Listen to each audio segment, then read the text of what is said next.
Good morning, good afternoon, good evening, wherever you are.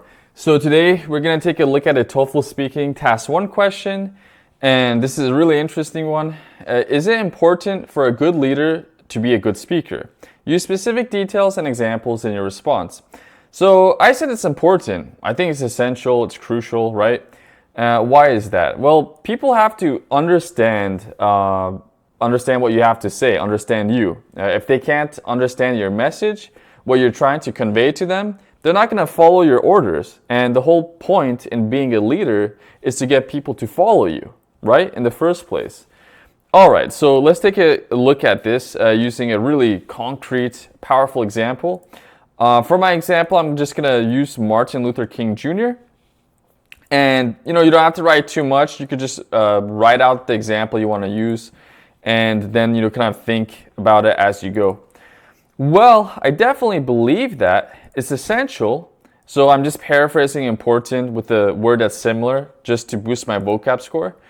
For a leader to be a good speaker because they need to communicate their message really well. So that, this is kind of like the why component. I'm kind of explaining the reason for that. People can understand them and want to follow what they say. Take Martin Luther King Jr. as a fantastic example. So here I introduce him, our leader.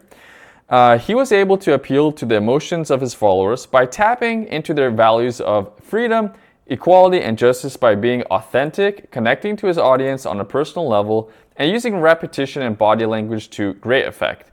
So tapping into this pretty cool phrasal verb basically means he's hitting these points, okay?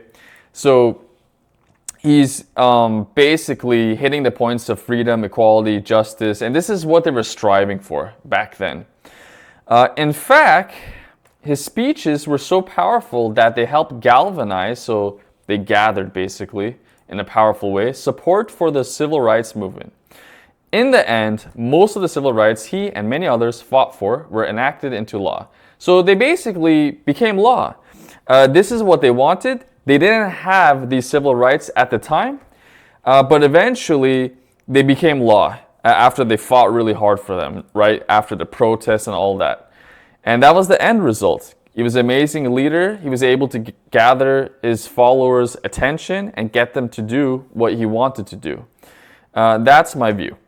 All right, hope you guys like this one. Please do like, share, and subscribe, and I'll see you in the next one.